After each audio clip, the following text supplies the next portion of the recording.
Hey guys, Cinder Ash here, and I know it's been a real long minute since I um, did a recording on 76 as Iron Man. I didn't give up on a series, I just needed to take a little bit of a break. There's a lot that goes on into 76 as doing an Iron Man, and it takes a lot out of you. When you're doing Ironmans for games that don't have Ironmans, you got to think about your own rules. You got to make sure you're always following them, enforcing them, and all that other stuff. And at the time, I'm also doing a bunch of other stuff because this is pre-recorded back before the 2024 update. So this was about December of 2023, and the previous episode before that was, I think, a little bit older than that. I think it was about October or November. So, I digress. Either way. So, right now, basically, our whole thing is just, again, knocking out all the quests in the game. We're trying to get everything done. And as you can tell, a lot of these quests are really, really just pointless and annoying. But as you can see, we're still trying to do, like, our bonus experiences, everything else that comes with it. We're just trying to get materials, all that other dumb stuff that just takes forever and ever to do. And it's just a lot of walking and a lot of running, just so that way you can get to one little place, only to just run all the way back to where you need to go anyway. Also, we're trying to discover all the locations in the game, and with the new update, there's going to be new ones that I need to get, so eventually I'll be able to, get them. If you see me coming, better step aside. A lot of men didn't, a lot of men died. One fist of iron, the other of steel. If the right one don't get you, then the left one will. So we just went through. We finally did our little tape that we need to do. We can return to our camp. We've uploaded all that crap, and of course, we're just gonna pilfer real quick, look through some stuff, and go on through. All right, now that we're finally back to our camp, it took way too long for that, honestly, but I digress. There's been worse things, but we got these radical guys coming through now. And a lot of them are like this, Just like in previous games, there's basically ways to stat check things to make them not happen. And because we already told them that to fuck off, we get the experience. And then on top of that, we could just kill them for more experience, which, makes the most sense because they're not going to attack you. So it's just free to do so. The worst part is they just don't have any experience, so it is what it is.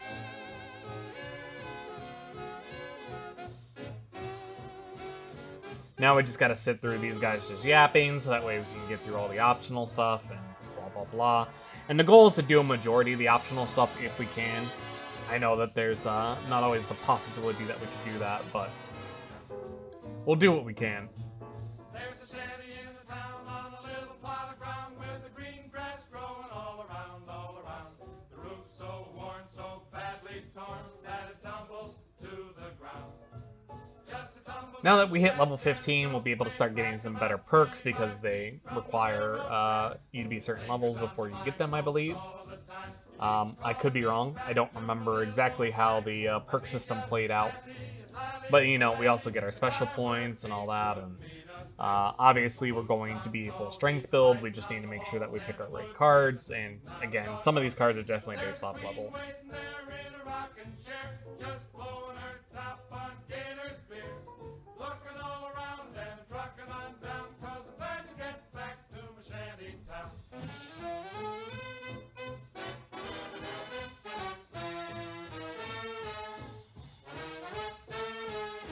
Right now, our biggest goal is to just funnel everything into two-handed damage. Anything that we can stack on there to give us the most amount of strength is going to be the most beneficial.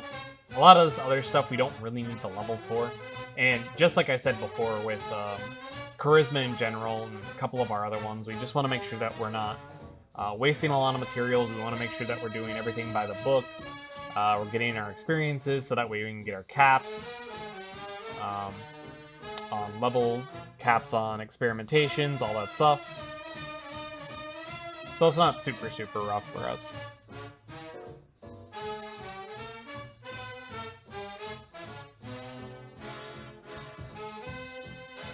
unfortunately, there's also the chances that I do disconnect. So when those do happen, we have to then rejoin the team, do all that other crap, and just keep moving and doing our stuff. It really gets unfortunate when it does happen. I wish my internet was more stable. Thankfully, nowadays it's gotten better, but for a majority of the time that you might see the early levels of this playthrough with the Iron Man, it's going to be incredibly janky, where you'll see me just randomly disconnect out. It's super tiresome, and I really wish that I had better internet in my area, but unfortunately there's monopolies, so you know how it goes. You get the monopoly. If the monopoly just doesn't want to, you know, be nice to you and give you decent internet that doesn't disconnect you every 3 minutes, then you don't have internet. So you're forced to just pay whatever they have, and as much as America says that they don't have monopolies, there's fucking tons of them everywhere. So this is a big fuck you to Spectrum. Just so that you know, burn in hell. I fucking hate your internet service. You're the only good internet service in my area, and pretty much the only internet service in my area.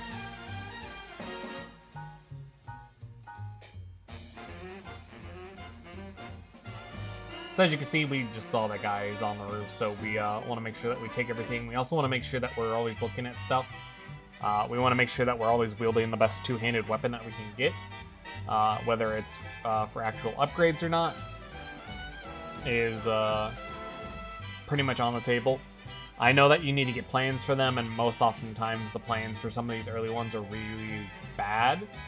And pre-planning for endgame was the idea that we would go for a chainsaw or one of the automatic weapons, because the automatic weapons are incredibly strong. Now we're coming across a place that will allow us to basically take claim of like all the deposits and stuff in the area, as long as we claim the workshop. But this can cause PvP action, so the only time I did this is because clearly nobody really cared that I was here. So I figured I might as well take it over. Free experience. If somebody decides to take it, that's fine. They can take it on their own, and then I don't have to worry about it. With the introduction of everybody new coming to the games because of the Fallout TV show on Amazon, which, by the way, was pretty damn good. A lot of respect to the actors there, and a lot of respect to a lot of the symbolism there, as well as, you know, a little nod to the power armor glitch, like getting stuck in the floor. Very, very nice. You'll come across people probably trying to shoot me, and I'm going to have to start fighting them and then getting rid of their caps and blah, blah, blah from now on. So there's probably going to be a lot of tension in those fights later on with people, and, well, with my auto axe, it's going to be a interesting time. But here we are, we're still doing our just little event here because we also want to try and knock off events, even though they constantly respawn. We do want to try and do at least one of every event in the game, because those do count as quests, even if they are timed quests, and they do repeat themselves. At least doing them once knocks it off the table, so that way we've officially done it, and it's knocked off the list, and it's one less one that we have to do, and it's crossed off. The only problem is they're also timed, and it can be very difficult when you are doing something like I'm doing, where you have to constantly be running, there's no fast travel, there's only walking, all that good stuff, that you're going to be moving around and might not even make it to all the different locations. But some of the people with better builds, especially like bloodied or like speed builds or bird bone builds, they can cross the map a lot easier than me. I think they could probably go from one corner to the other in like 25 minutes. So me having to clear out all these wolves and different wolf locations in 13 minutes, gonna be a little hard early on, but later on I could obviously opt for any of these builds and have a better chance of doing them, especially if I have to run across the map or do all this other crazy stuff to fully complete one of these quests.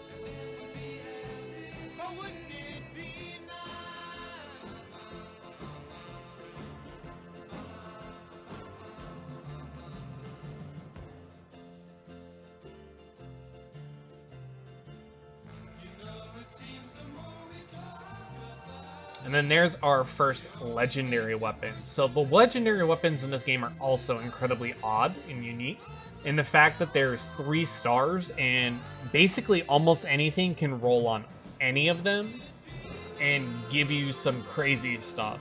So there's people who use like bloodied fat mans that do 2 nuke launches for the price of 1. That basically clear out entire events. You'll see people who are running like endurance, melee builds that are really, really good, that are also bloodied. And just a bunch of other really, really unique builds that I really, really like. I'd have to say my least favorite one, though, that I've seen people running is definitely going to be the crouched one. But as you can see, yeah, game crashes, disconnects, very, very common in 76. They've thankfully patched a lot of it from what I've heard, but it still causes a little bit of issues with people like myself.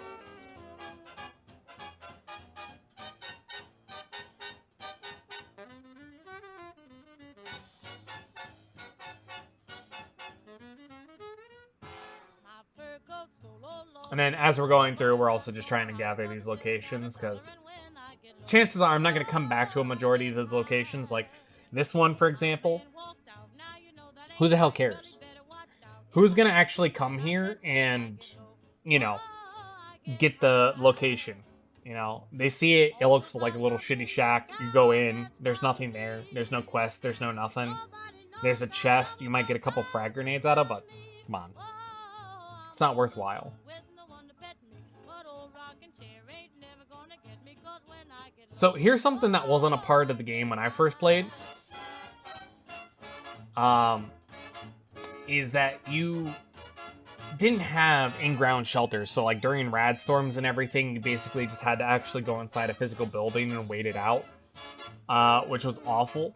But now you have shelters and stuff, and you can also use your shelters to avoid being nuked. Very common places that people nuke are southeast of the map. And then people nuke towards the middle of the map for Earl. But as long as you avoid those places, you should be okay. But I know a lot of people like to build their camps in certain areas. I myself have moved my camp multiple times over this playthrough to dictate where would be best for me. Because there are times that I'm going for very specific weapons, like the Tenderizer requires very specific stuff that you have to go to certain places for, and you can force load and force cheat the items you get by logging in and out of an area, so that way you load in different maps, so that way you can get like sugars and meats and stuff like that. Our eventual goal is to find a Deathclaw spawn or a Yao Guai spawn. I hope that's how you pronounce it. Probably isn't. Flame me in the comments below if I pronounced it wrong.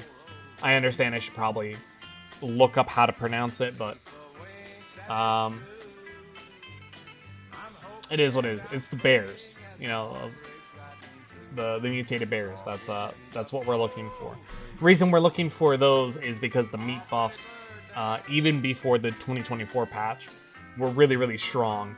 And even now, they're incredibly stronger than they were. So they might not stack as much, but they give a higher percentage.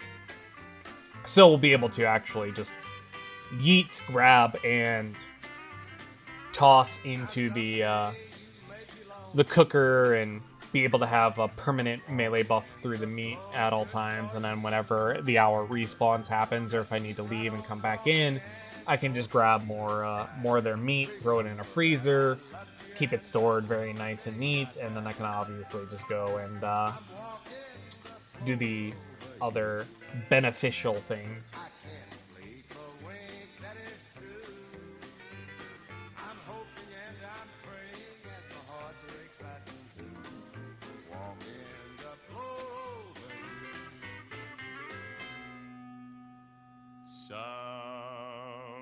People say a man is made out of mud. So we're just clearing out this entire area. We're grabbing coal and all that other stuff because the inside resources that spawn in mines are incredibly rare. Also incredibly beneficial for the camp. you can use them for a multitude of things. I don't have a list on hand, but if I recall correctly, I needed the coal early on for weapon upgrades and a couple other things like smelting ores and whatnot. So those would also work for my camp. It's a lot of back and forth in the game of like, what do you need the most of? How do I want to perfect my build?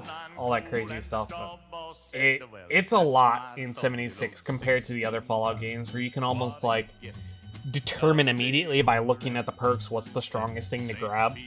Whereas in 76, everything kind of feels useful at a certain point, or you should have it fully upgraded and then just keep it off to the side for when you actually need to use it.